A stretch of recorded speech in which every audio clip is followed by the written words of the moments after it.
according to Stanley Fischer, who is the Fed's vice president and who has been speaking an awful lot lately, his comments are reflecting a continued concern primarily about the economy, that this concern continues to fuel the whole debate of whether the Fed should or will move a little bit sooner to raise interest rates.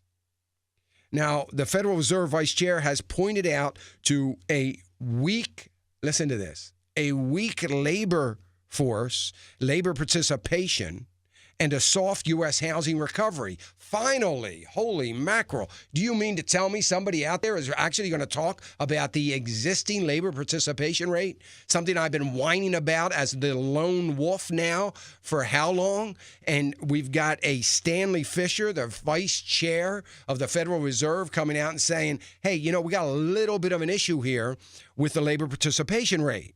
So he says, using that with some other factors, saying that, look, we're going to have slow growth in the economy. It's going to be almost impossible for us not to see that happen as a result of the fact that we've got to get some labor participation back to a sense of normalcy. When you have a 30-year labor participation rate, that's a problem. He also talked about jobs being lost almost on a permanent basis, talking about the efficiencies of manufacturing, the efficiencies of jobs, working more efficiently, more effectively, but that has hurt and has reduced the labor supply demand.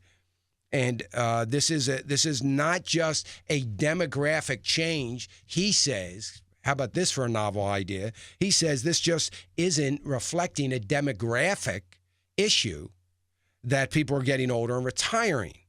It is not just reflecting a demographic change. It's reflecting the fact that there are still an awful amount of discouraged workers in the workforce, and something has to be done to change that.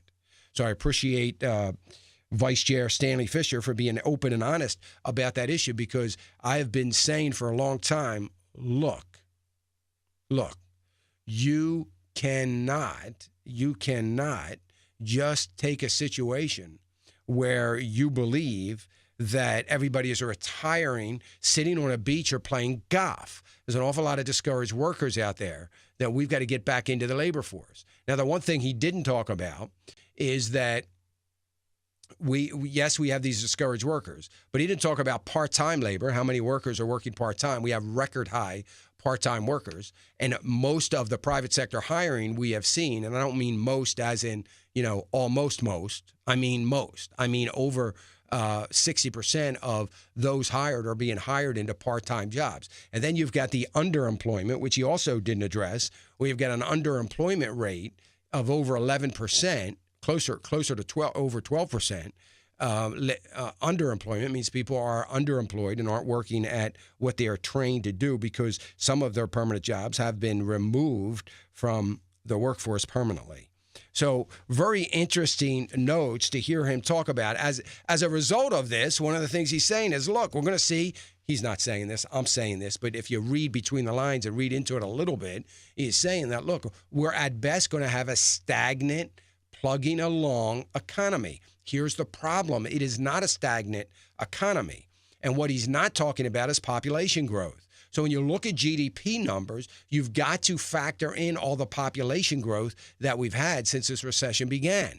Or let's just go look at the last 10 years. When you factor in population growth, by the way, that would include, of course, all the college graduates in that period of time that have now graduated from college. So that's millions of college graduates that are looking for jobs, and also the high school graduates who have made a decision to enter into the workforce. So if they are entering into the workforce, that is workforce population growth, not only just general population growth. And we need a certain level of GDP growth, not to just grow the economy, but to maintain the crummy economy that we have.